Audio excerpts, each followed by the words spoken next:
Welcome to True Crime Cases, where we delve into the darkest corners of human nature. The neighborhood admired. Austin, at 38, was a well-respected school principal who always had time to greet students and parents with a smile. He believed in the power of education and was known for organizing events that brought the community together. His wife Amara, 38, was just as impressive. She worked as a public relations executive, juggling a demanding job while making time to attend school plays and bake cookies for her kids' class parties. Their two children, Jace, 14, and Julia, 8, were bright, cheerful kids who were always polite to the neighbors. Jace loved soccer and spent hours practicing in the backyard, while Julia had a creative streak, often sketching her favorite animals. In her notebooks, they lived in a quiet suburban neighborhood with tree-lined streets where their cozy house stood out for its well-kept lawn and vibrant flower beds. To anyone looking from the outside, the Austin seemed like the perfect family, but perfection, as Austin was beginning to notice, wasn't always what it seemed. This year, the Austin had planned special beach vacation.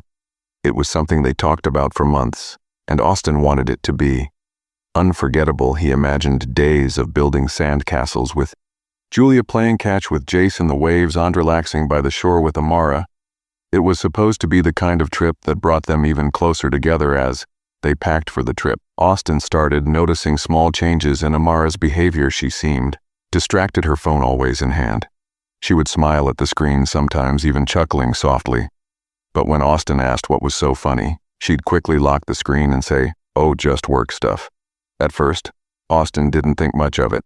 Amara's job was demanding, and she often had to deal with clients who texted her at all hours. But as the days went by, her phone habits became harder to ignore. One evening, as the family was folding laundry in the living room, Amara's phone buzzed on the coffee table.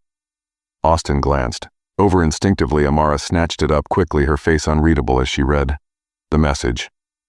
"Who's that?" Austin asked, casually, trying not to sound suspicious. "Just a colleague," Amara replied, slipping her phone into her pocket. "I'll answer later." Austin nodded, but the moment lingered in his mind. Amara had never been secretive before. They'd always shared everything from the mundane details of their day to their biggest dreams. So why was she suddenly keeping things to herself? As the family packed the car for their trip, Austin watched Amara from a distance. She was typing furiously on her phone, a small smile tugging at the corners of her mouth. When she caught him looking, she quickly put the phone away and joined the kids in loading up their bags on the drive to the beach. Austin tried to push his doubts aside. He didn't want to ruin the vacation by overthinking things. He focused instead on the kids, who were excitedly talking about all the things they wanted to do. "I want to collect seashells," Julia said, her eyes lighting up. "And I'm going to bury Dad in the sand," Jace joked, making everyone laugh. Austin smiled, grateful for their enthusiasm. He turned to Amara, hoping to share in the moment, but she was looking out the window, her phone once again in her lap. "Everything okay?" he asked, his voice gentle. Amara blinked and looked at him, startled. "Yeah, of course, just a lot on my mind," she said with a faint smile. Austin nodded, but the unease in his chest only grew stronger. Something was different, and no matter how much he wanted to ignore it, he couldn't shake the feeling that Amara was keeping something from him. As they pulled into the driveway of the beach house they had rented, the kid cheered and scrambled out of the car. Austin watched them run toward the house, their excitement infectious. He tried to focus on the joy of the moment, but his eyes drifted to Amara, who was once again checking her phone. "Work?" he asked, trying to keep his tone light. Amara looked up, startled. "Yeah, just tying up a few loose ends," she said quickly, slipping her phone into her bag. Austin wanted to believe her. He wanted to trust that it really was just work, but a small voice in the back of his mind whispered doubts. And as the family settled into the beach house, he couldn't help but wonder if this vacation was going to reveal more than just sunshine and sand. For now, he decided to let it go. He hoped that whatever was weighing on Amara's mind would resolve itself, but deep down, he knew this trip might not go the way he had planned. Something was off, and the perfect family picture he had always believed in was starting to show cracks. The beach house was beautiful, just as Austin had hoped. It had large windows overlooking the ocean, cozy bedrooms, and a spacious deck where the family could relax and watch the waves crash against the shore. Jace and Julia were thrilled, running through the house to pick their rooms while Austin carried in the luggage. "This is going to be great," he said to Amara, flashing her a hopeful smile. She nodded, but her smile didn't quite reach her eyes. Her phone buzzed in her pocket, and she pulled it out, glancing at the screen. "I'll be right back," she said, quickly stepping outside onto the deck. Austin's heart sank a little as he watched her leave. He tried to shake off the feeling, telling himself it was just work. Amara was always professional, always on top of things, but it was the third time. That day she had slipped away for a call, and they'd only just arrived the next morning. Austin woke up early to the sound of seagulls outside. He went to the kitchen to make coffee, expecting to find Amara there, but the room was empty. He spotted her on the deck again, her phone pressed to her ear, speaking in a low, urgent tone when she came back inside. She smiled at him like nothing was wrong. "Good morning," she said cheerfully, grabbing a mug. "Morning," Austin replied, trying to keep his voice light. "Busy already?" "Oh, just a quick call," she said dismissively, pouring herself coffee. Austin didn't push further, but the pit in his stomach grew heavier as the days went on. Amara's behavior became harder to ignore. During family outings to the beach, she seemed distracted, often checking her phone when she thought no one was looking. She took long walks alone, claiming she needed to clear her head. Even during dinner, when Julia excitedly talked about her seashell collection, Amara's responses were distant, her eyes flicking to her phone every few minutes. "Mom, are you even listening?" Julia finally asked, her voice tinged with disappointment. "Of course I am, sweetheart," Amara said quickly, forcing a smile. Austin noticed the hurt in Julia's eyes and felt a pang of anger. He had planned this vacation to bring them closer together, but instead it felt like Amara was drifting further away. One evening after the kids had gone to bed, Austin decided to step outside for some air. Ash opened the back door. He froze. Amara was sitting on the deck again, her voice low but clearly tense as she spoke into her phone. "It's complicated, Declan," she said, her words carrying through the quiet night. "I can't just drop everything, you know that." Austin's chest tightened at the name Declan Carter. He recognized at Amara's co-worker. She had mentioned him before, saying he was helping her with a big project at work, but the tone of her voice now didn't sound professional. He stood still, straining to hear more. "No, I haven't told him," Amara continued, her voice almost a whisper. "It's not the right time." Austin's blood ran cold. Told me what his mind raced with possibilities, each one worse than the last. He stepped back inside quietly, his heart pounding. When Amara came in a few minutes later, she looked startled to see him still awake. "Hey," she said, for forcing a casual tune. "Couldn't sleep?" Austin stared at her for a moment, searching her face for answers. "Just needed some fresh air," he said evenly. Amara nodded, avoiding his eyes as she went to the kitchen for water. Austin clenched his fists, trying to keep his emotions in check. He didn't want to jump to conclusions, but the conversation he had overheard left little room for doubt that night. As Amara slept beside him, Austin lay awake, his mind racing. He thought about the way she had been acting lately, the phone calls, the distant smiles, the walk she took alone. He had trusted Amara completely, never questioning her late nights at work or her new projects, but now cracks were starting to form in the perfect image he had of their marriage. Austin told himself he needed to stay calm to gather more information before confronting her, but deep down, he already felt the weight of betrayal pressing down on him. Whatever was going on, it wasn't just work stuff, and the name Declan Carter wasn't one he was going to forget anytime soon. Austin couldn't ignore the sinking feeling in his chest anymore. Amara's strange behavior, the late-night calls, and the conversation with Declan overheard all pointed to something bigger, something she wasn't telling him. As much as he wanted to believe in her, the doubt was becoming too much to bear. He needed answers. One evening, while Amara was out on one of her walks, Austin sat in the living room, the sound of the waves crashing outside barely registering. He glanced toward her bag sitting on the counter. He didn't want to invade her privacy, but then nagging voice in his head pushed him forward. "I have to know the truth," he thought. Swallowing the lump in his throat with shaking hands, he opened her bag, searching through the neatly organized contents. At first he found nothing unusual: her wallet, some tissues, a notebook. But then, tucked into a side pocket, he found an envelope. Inside were handwritten notes and a small box. Austin's stomach twisted as he unfolded the first piece of paper. It was a note written in neat, deliberate handwriting. Amara, thank you for always being there. You make everything better. I can't wait for what's to come, Declan. Austin's heart pounded as he stared at the words. The second note was worse. Amaratha's gift is just a small reminder of how much I care about you. You deserve the world. Declan. Austin opened the small box and found a delicate silver bracelet with a tiny heart charm. His chest tightened as he held it. Anger and sadness crashed over him like a tidal wave. By the time Amara returned, Austin was sitting at the dining table, the notes and bracelet laid out in front of him like evidence in a trial. Hey, Amara said as she walked in, her voice light. But when she saw Austin's expression, she froze. Her eyes flicked to the table and all the color drained from her face. What is this? Austin demanded, his voice low, but trembling with fury. Laura opened her mouth to speak, but no words came out. She looked at the notes, the bracelet, and Finn finally, back at Austin, her eyes wide with guilt. I trusted you, Austin said, his voice breaking. I believed in you, and this is what you've been hiding. Austin, it's not what it looks like, Amara said quickly, stepping closer. Not what it looks like. Austin stood, his voice rising. You've been sneaking around, taking calls, lying to me. And now I find this notes and gifts from Declan. What else am I supposed to think? Amara's hands shook as she tried to explain. It's complicated, she whispered. Declan and I, we got close while working on a project, but I didn't mean for it to. Didn't mean for it to what? Austin interrupted, his voice sharp.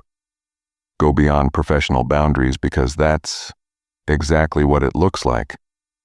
Amara. By now, the kids had come out of their rooms, drawn by the sound of their parents arguing. Jace stood in the hallway, his face pale, while Julia clutched her stuffed animal, tears welling in her eyes. Mom, Dad. Julia's small voice broke through the tension. What's going on? Amara turned, her face crumpling when she saw her children. It's okay, sweetie, she said, forcing a shaky smile. Go back to bed. But Julia didn't move, and neither did Jace. Everything okay? Jace asked, his voice trembling. Austin felt a wave of guilt crash over him. He hadn't meant for the kids to see this. Taking a deep breath, he turned to them. It's late, he said gently. GL, we'll talk tomorrow. Okay? Reluctantly, Jace took Julia's hand and led her back to their room, though they both kept glancing over their shoulders once they were out of sight. Austin turned back to Amara, his anger simmering just below the surface. Do you have any idea what this is doing to our family? He said quietly. To me, to the kids. Amara's eyes filled with tears. I never wanted to hurt you, Austin, she said.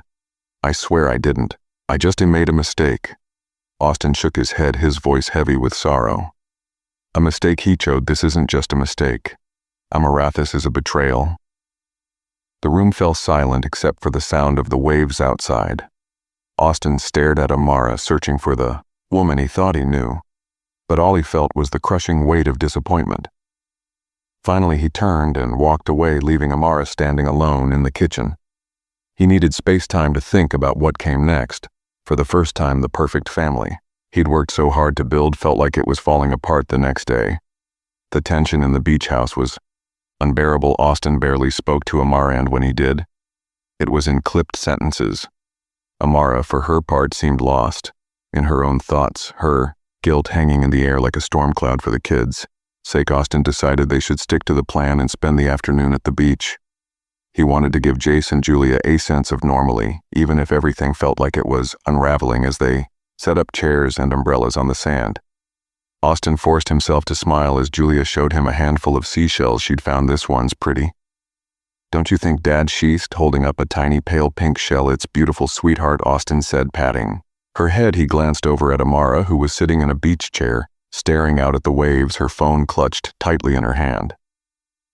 Jace, sensing the awkwardness, stayed close to his sister, quietly digging a hole in the and Austin tried to focus on the kids, but his thoughts kept drifting back to the notes and bracelet he'd found. He felt like a fool for not seeing it sooner, for believing everything was fine when it clearly wasn't. The betrayal burned, and he wasn't sure how they could move forward from this. As he sat there, his eyes caught a figure approaching from the parking lot. At first he thought it was just another beachgoer, but as the man came closer, Austin's stomach twisted. It was Declan. What's he doing here? Austin muttered under his breath. His hands clenching into fists, Amara saw him too, her eyes widening in panic. She stood up, quickly glancing at Austin. "I didn't ask him to come," she said nervously. Declan stopped a few feet away, his expression serious. "Amara, we need to talk," he said, ignoring Austin completely. Austin stood, his jaw tight. "You got some nerves showing up here," he said coldly. "This is a family vacation." Declan finally looked at Austin, his face calm but defiant. "I'm not here to cause trouble," he said. "I just need to talk to Amara." "You've already caused enough trouble," Austin shot back. "Whatever you think you have to say, it can wait." "No, it can't," Declan said firmly, his eyes flicking to Amara. "Amara, please, just 5 minutes." Amara hesitated, looking between the two men. "Declan, this isn't the time," she said quietly. But Austin wasn't about to let this slide. "She doesn't owe you anything," he said, stepping closer. "You've already done enough damage." Declan's calm demeanor cracked. "You think you're so perfect, don't you?" he snapped. "Do you even realize how much pressure you put on her? Maybe if you paid more attention to her, things wouldn't have gotten this far." Austin's anger flared. "Don't you dare try to blame me for this," he said, his voice rising. "You're the one who crossed the line, not me, by now." Jace and Julia were watching the scene unfold, their eyes wide with confusion and fear. "Dad," Jace said hesitantly, stepping closer. "Go back to your sister," Austin said, his voice softer but firm. "This has nothing to do with you." Julia clutched Jace's arm, her lip trembling. "Why are they yelling?" she whispered. Meanwhile, Declan turned back to Amara. "Say something," he demanded. "Tell him the truth." Amara shook her head, tears streaming down her face. "Declan, stop," she said. "Just go, please." Declan's face hardened and he threw his hands up in frustration. "Fine," he said bitterly. "I'm done." He turned and stalked back toward the parking lot, his footsteps kicking up sand. Austin watched him go, his anger simmering but mixed with relief that the confrontation was over. But it wasn't over. Moments later, the sound of screeching tires pierced the air. Everyone on the beach turned to see Declan's car swerving. As it sped out of the parking lot, Austin's heart sank. Ash watched the car lose control and slam into a tree at the edge of the lot.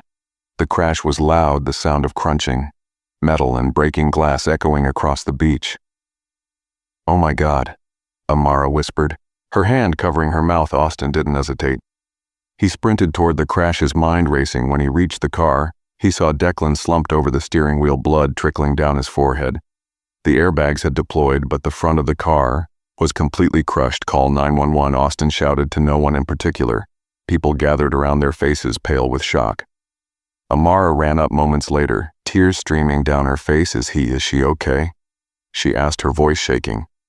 "I don't know," Austin said, grimly, his focus on Declan. The sound of sirens grew louder as an ambulance pulled into the lot. Paramedics quickly took over, carefully extracting Declan from the wreckage. As the ambulance sped away, Austin stood there, his chest heaving. He turned to Amara, who looked completely shattered.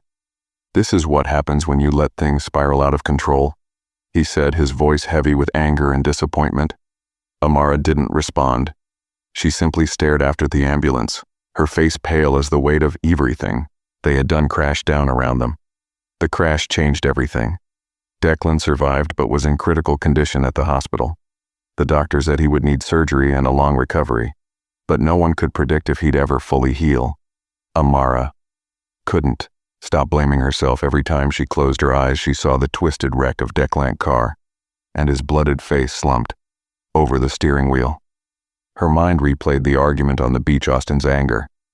And the moment Declan stormed off, she kept asking herself, what if I had handled things differently? What if I had been honest from the start? Back at the beach house, the air was heavy with tension. Austin stayed distant, speaking only when necessary and avoiding Amara whenever he could. Jace and Julia, sensing the shift, tiptoed around their parents, their usual order replaced with quiet whisper zone. Evening, after putting the kids tubbed, Amara sat alone in the kitchen, staring at her untouched cup of tea. Austin walked in to grab a glass of water, pausing. When he saw her, Amara began, her voice trembling. "I'm sorry for everything." Austin didn't respond. Immediately, he set the glass on the counter and looked at her, his expression unreadable. "Sorry doesn't fix this, Amara," he said finally, his voice low. "But, firm, you lied to me. You lied to all of us," Amara said, tears streaming down her face. "I know I messed up. I hurt you. I hurt the kids and now Declan. I don't even know where to start making things right." Austin sighed, running a hand through his hair. "I don't either," he admitted. "But I know one thing. Things can't stay like this. The kids deserve better. They need peace that night."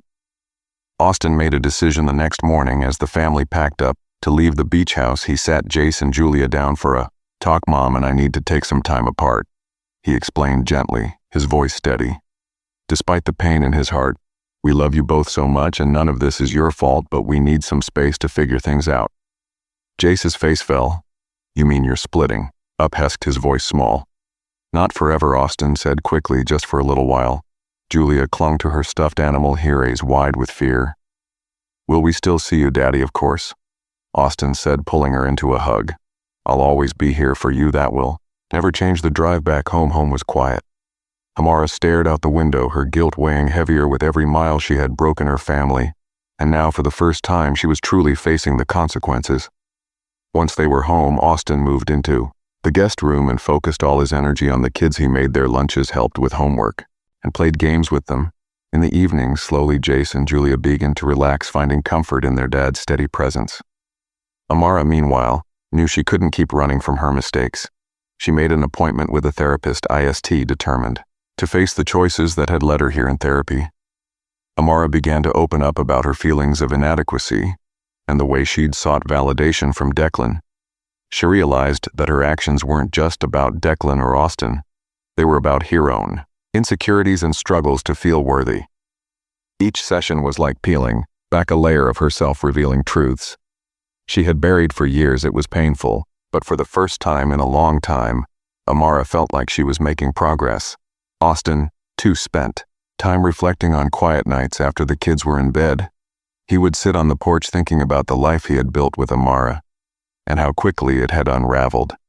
He missed the Amara he used to know, the one who laughed at his jokes and stayed up late talking about their dreams, but he couldn't ignore the betrayal or how deeply it had cut him as weeks turned into months. Austin began to find peace in focusing on the kids in his work. He realized that his love for Jace and Julia gave him strength, even when everything else felt young for Amara.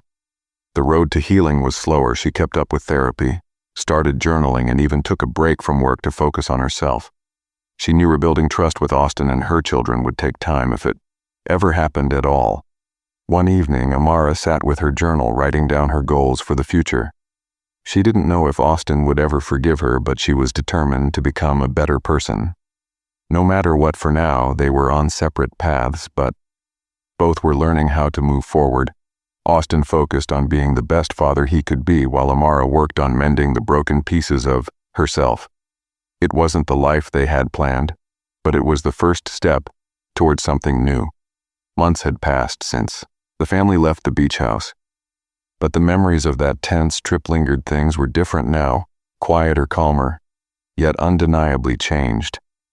The once picture-perfect life of the Austin had been shattered, but from the pieces something new was slowly taking shape. Austin had settled into a new routine, one that revolved entirely around Jace and Julia. He poured all his energy into being the best father he could be, waking up early to pack lunches, driving them to soccer practices and art classes, and tucking them in every night with a hug at school. Austin found a new sense of purpose. He dove into his work as the principal, organizing events and mentoring students. Being at the school kept him busy, and seeing his students thrive gave him a sense of fulfillment moment he hadn't felt in months. It wasn't the life he had imagined, but it was steady. And steady was exactly what it needed. Jace and Julia were beginning to adjust too. Though they missed having both parents under the same roof, they felt reassured by how much time Austin spent with them. Jace often joined Austin on weekend hikes where they talked about school and soccer, while Julia loved their movie nights complete with popcorn and her favorite Disney classics. Still, Austin couldn't help but think about Amara. Sometimes later at night, when the house was quiet, he'd sit on the porch and wonder if she was okay. He wasn't angry anymore, not really. The pain of her betrayal had softened into something more bittersweet, a reminder of what they had once shared, and how it had slipped away. Amara, meanwhile, was on her own journey after Austin moved out. She stayed in their family home, which now felt too big and too empty. The kids came to visit on weekends, and she cherished every moment with them. But thanks for watching True Crime Cases.